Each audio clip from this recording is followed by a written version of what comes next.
La décision de l'Assemblée générale des Nations unies de proclamer le 7 avril 2004 Journée internationale de réflexion sur le génocide du Rwanda a pour origine une recommandation du Conseil exécutif de l'Union africaine. En mars 2003, ce Conseil a formulé une recommandation visant à ce que l'Organisation des Nations unies et la communauté internationale proclament, en souvenir du génocide de 1994 au Rwanda, une journée internationale de réflexion et d'engagement renouvelée à lutter contre le génocide partout dans le monde. Pour rappel, le génocide des Tutsis est un génocide qui a eu lieu du 7 avril au mois de juillet 1994 au Rwanda, un pays d'Afrique de l'Est. L'ONU estime qu'environ 800 000 Rwandais, en majorité Tutsis, ont perdu la vie durant ces 3 mois. D'une durée de 100 jours, ce fut le génocide le plus rapide de l'histoire et celui de plus grande ampleur quant au nombre de morts par jour. À l'occasion de la Journée internationale de réflexion sur le génocide de 1994 au Rwanda, l'équipe de Radio des Sans-Voix s'est déplacée dans les rues de Paris pour interroger les citoyens sur l'importance d'un travail de mémoire. C'est moi la voix. Non, c'est moi la voix. Non, c'est moi la voix. Nous sommes la voix. Nous sommes tous la voix des sans-voix. Alors donc le 7 avril 1994, c'était le début du génocide rwandais. Qu'est-ce que vous connaissez de ce génocide ? Eh bien, c'est des tribus internes, une guerre civile qui notamment a essayé de tuer les Tutsis, d'assassiner les Tutsis comme une tribu néfaste qui finalement s'est révélée être un véritable génocide. François Mitterrand. C'est-à-dire Je sais pas, l'opération turquoise. Ouais. Et Le rôle de la France dans cette histoire. Quel est son rôle? Je sais pas. En fait, on connaît rien, mais on connaît. On croit. Enfin, je pense que tout le monde le sait, mais personne. C'est une bataille encore entre Kagame et. Voilà. Donc il y a presque 23 ans, c'était le début du génocide du Rwanda. Qu'est-ce que vous connaissez de ce génocide ? Qu'est-ce que j'en connais? C'est le génocide où ils s'opposaient les Hutus et les Tutsis, avec une intervention plus ou moins occulte de la puissance coloniale française. Alors effectivement, l'ONU a estimé qu'il y avait environ 800 000 Rwandais qui avaient été tués pendant les 3 mois du génocide. Est-ce que vous pensez aujourd'hui que c'est important de se souvenir de cet événement ? Mais tout massacre est important. Il n'y a pas de petits massacres. À partir du moment où des êtres humains sont éradiqués, parce que soit leur culture ou soit leur ethnie ou leur tradition dérangent un plus grand nombre, il est normal de se révolter et effectivement de faire une commémoration régulière sur tous les catastrophes humanitaires, bien sûr. Et vous avez d'autres exemples de génocides qui ont été perpétrés ailleurs qu'au Rwanda ? Ailleurs qu'au Rwanda, moi je pense au génocide des Roms, culture gitane, tzigane. Et pareil là aussi où il y a eu des camps de concentration pendant la Seconde Guerre, etc. Et que c'est important. Et d'ailleurs là, le 8 avril il va y avoir une commémoration et c'est pour ça qu'il faut surtout aller à l'encontre des clichés qu'on peut avoir sur ces cultures. Il y a le génocide arménien, mais il y a aussi, en ce qui concerne le génocide juif, il ne faut pas oublier que la France a largement contribué au massacre des Juifs sur son sol. Et on connaît assez peu celui qui est situé dans la région des Pyrénées, qui a effectivement été un grand lieu où on a assassiné des Juifs. Oui. lesquels par exemple? Je sais pas, le plus gros et le plus horrible. L'Holocauste, non? Le premier qui me vient, c'est bien sûr le génocide, la Shoah, des Arméniens. Alors là, depuis le génocide rwandais, la situation en Afrique centrale ne s'est pas réellement améliorée. Et les manifestations organisées au Rwanda pour célébrer le 20e anniversaire du génocide en 2014 montrent à quel point les blessures sont toujours présentes. Les déclarations du président rwandais portées à l'encontre du rôle de la France dans le déroulement du génocide de 1994 ont suffi à raviver les tensions. Donc est-ce que vous estimez que maintenant, 3 ans après, une démarche d'apaisement est-elle encore nécessaire ? sais pas si je le formulerais comme ça. Je pense que c'est important de, en effet, souligner le rôle de la France, sans doute des États-Unis aussi, puisque je pense que ça a pris sens aussi dans un conflit de puissances impérialistes qui se concurrençaient l'une l'autre au Rwanda. Donc c'est important de souligner ça. Donc je ne pense pas que ce soit l'apaisement qui soit le terme pour envisager la conclusion de ce conflit, en tout cas. Bah, tant que ceux qui ont participé ne seront pas passés devant le tribunal de la Haye, je pense que c'est pas possible pour les Tutsis d'oublier. Est-ce que vous pensez que le génocide rwandais aurait pu être évité? Ben, tout génocide aurait pu être évité, mais bon. Mais il y a des choses, en fait... je pense qu'il y avait une propagande hyper terrible, il y avait des conflits d'intérêts. Je sais pas. Ça, on peut pas dire, on peut pas savoir. Ça se répète, les génocides, parfois.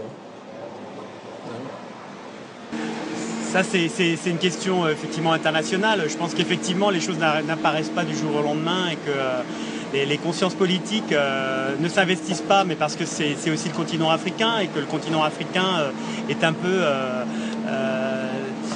le continent délaissé. D'abord, c'est un continent compliqué par ses ethnies, par ses tribus, par ses politiques et ses diverses religions et pratiques ethniques. Et donc, après, on en a beaucoup profité et qu'on n'a pas envie de voir ce qui s'y passe parce que peut-être ça nous renvoie une responsabilité qu'on ne prend pas. Et du coup, est-ce que vous estimez que c'est important de se souvenir et si oui, pourquoi? Sans doute important de se souvenir. Après, est-ce que ça doit être une mémoire victimaire et culpabilisatrice? Je pense que c'est le principal danger, en tout cas, quand on parle de mémoire de génocide.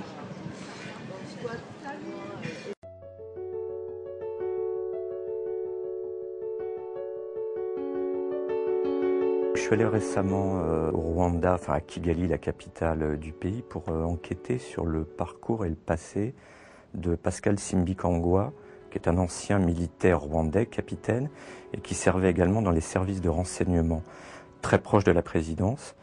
Et donc cet homme, Simbikangwa, est le premier génocidaire rwandais, présumé génocidaire rwandais, jugé à Paris, 20 ans après les faits, pour complicité de génocide, complicité de crimes contre l'humanité. Il est suspecté d'avoir été l'un des instigateurs des massacres dans un quartier précis de la capitale qui s'appelle Kiyovu. C'était le quartier où il habitait, où habitaient la plupart des cadres du régime Hutu extrémiste. Il est soupçonné de beaucoup d'autres choses, mais la justice française, faute de témoignages fiables et certains et corroborés, a préféré ne le juger que sur des événements qui sont passés à Kigali à partir du 6 avril 1994 jusqu'au mois de juillet 1994, c'est-à-dire les 100 jours pendant lesquels 800 000 personnes ont été assassinés, massacrés, fusillés, découpés à la machette ou réduits en bouillie à coups de gourdin par, d'une part, l'armée, les milices Interahamwe, qui étaient des milices du présidentiel,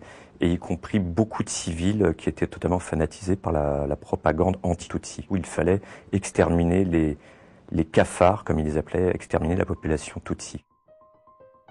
À Kigali, j'ai rencontré l'un des nombreux survivants du génocide. Donc c'est un homme qui s'appelle Gilbert Massingo, qui a 43 ans, et qui raconte comment, au matin du 7 avril, ses voisins, donc pour certains des camarades d'école, des gens qu'il fréquentait depuis 20 ans, avec qui il jouait au foot dans la rue, sont venus armés de fusils ou de machettes et ont massacré sa famille. Donc il y avait 8 membres dans la famille. Seule sa sœur et lui-même ont pu s'échapper, tous les autres ont été tués sur place.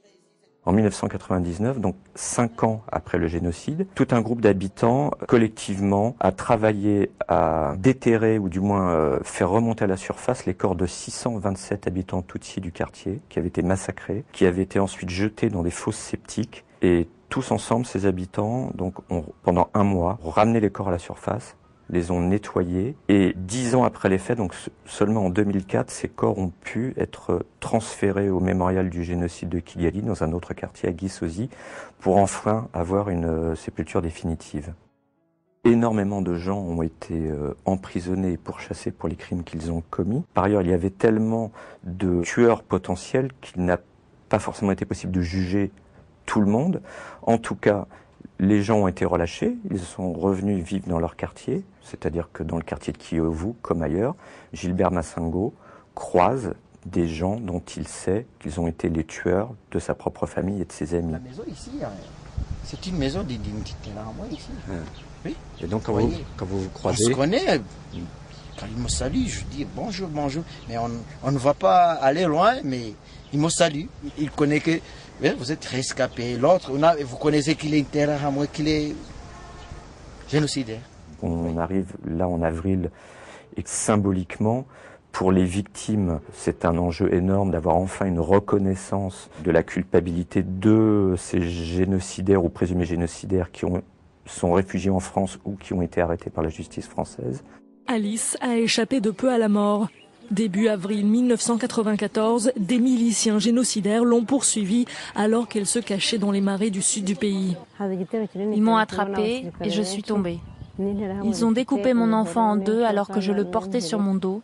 Et puis ils m'ont frappé plusieurs fois avec une machette et coupé la main avant de me laisser. Ils me croyaient morte. Plus de 20 ans après, cette rescapée de 45 ans reste habitée par ces événements. Mais sa fille de 19 ans, qui n'a pourtant pas vécu les massacres, semble présenter le même stress post-traumatique. Lorsque j'ai appris ce qui lui est arrivé, j'ai eu très peur. Il y avait une prison à côté de mon école. Et je pensais que si les prisonniers me voyaient, ils allaient me tuer. En cette période de deuil national, Sarah sèche l'école et reste cloîtrée chez elle. La journée, je vais bien. Je peux aller dehors. Mais dès qu'il fait noir, je ne peux pas rester seule. Il faut qu'il y ait des gens à côté de moi. Pendant les commémorations, on entend beaucoup parler du génocide. Et moi, j'ai l'impression de l'avoir vécu. Ces états de stress post-traumatique transgénérationnel, souvent la conséquence de non-dits, ont fait l'objet d'études auprès d'enfants de rescapés de la Shoah. Au Rwanda, cela se déclenche souvent lors de la diffusion de films sur les massacres. Donc si je suis traumatisée et que je me comporte bien sûr comme une personne traumatisée avec toujours de l'anxiété, avec toujours de tout ce qui est trouble du trauma, donc, et que mon enfant aussi, donc, il m'observe, il voit comment je suis, donc il essaie d'imiter, donc c'est un phénomène aussi d'identification à ce que je vois, c'est à mon père, à ma mère, à mon éducateur, tout ça. Donc ça se donne, ça le savoir, donc ça se transmet.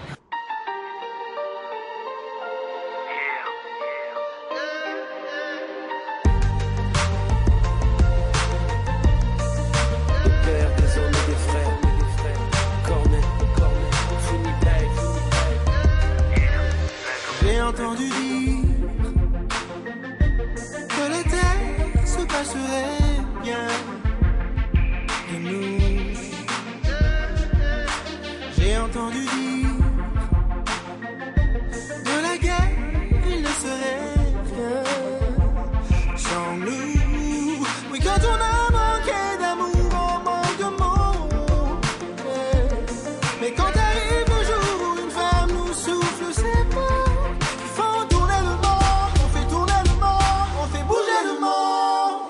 il y a des choses qui sont beaucoup plus faciles à écrire qu'à dire. J'imagine que quand mes enfants auront l'âge d'intégrer les choses telles que je les ai vécues et telles que je les écris, il y a des discussions qui vont avoir lieu, mais il y a des choses que je n'arrive toujours pas à verbaliser. Le verbe est beaucoup plus... peut-être qu'on ressent beaucoup plus quand on dit que quand on écrit. J'avais besoin de laisser des traces. Pas seulement de mon histoire, mais plus précisément de ma famille. J'avais envie que ma famille ressuscite en quelque sorte, afin qu'il soit plus concret pour mes enfants, parce qu'ils ne sont plus de...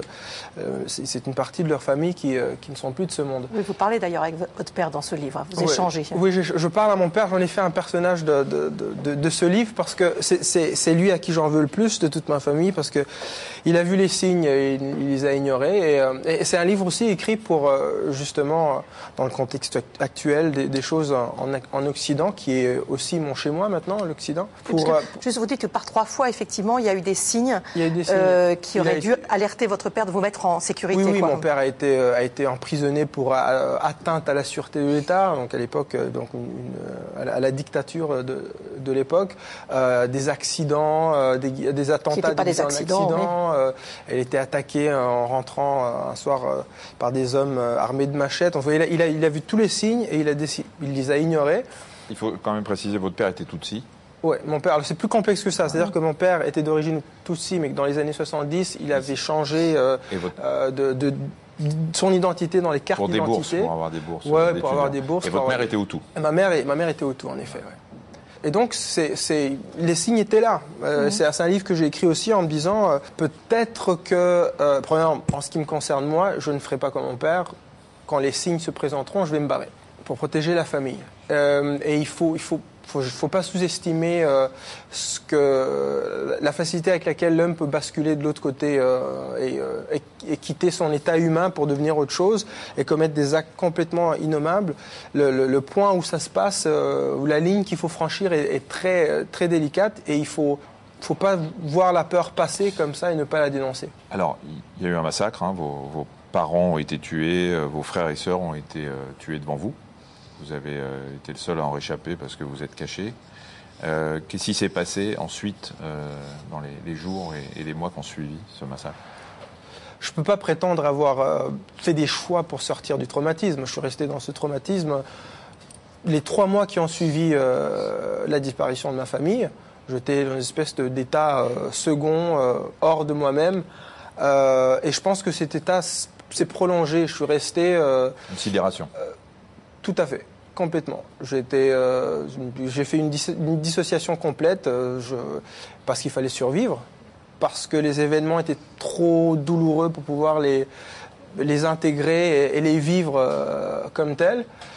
Et il m'a fallu des années, plusieurs décennies pour enfin voir ce drame pour ce qu'il était, pour l'accepter et pour pouvoir enfin en guérir et pour crier ma colère, ce qu'il a fallu que je fasse aussi, alors que je l'avais occulté pendant une grande partie de ma vie. Un de vos frères qui vous manque énormément. Ouais, c'est mon petit frère. C'est un garçon assez exceptionnel. Il était un petit peu surdoué. Donc, quand il avait 6 ans et que moi j'en avais 12, on avait déjà beaucoup d'intérêts en commun, entre autres le cinéma, la musique. Et je l'appelle mon meilleur ami pendant très très longtemps, parce qu'on a partagé tous les moments marquants de mon enfance sont partagés avec lui. Et ironie du sort, ma fille est née la même date que lui, à la même date que lui, un 19 décembre. Il n'y a pas de coïncidence. Et nous, on attend avec impatience votre prochain album. Ah bah moi aussi. Mais d'ici là, il faut vraiment lire ce livre qui est exceptionnel et en plus qui est remarquablement bien écrit, ce qui ne gâche rien. Corneille, là où le soleil disparaît, c'est chez XO Éditions. Merci infiniment. Merci à vous. Que ce sont nos mères qui tiennent la cour, c'est pas fou. Mes petits frères, je dois te dire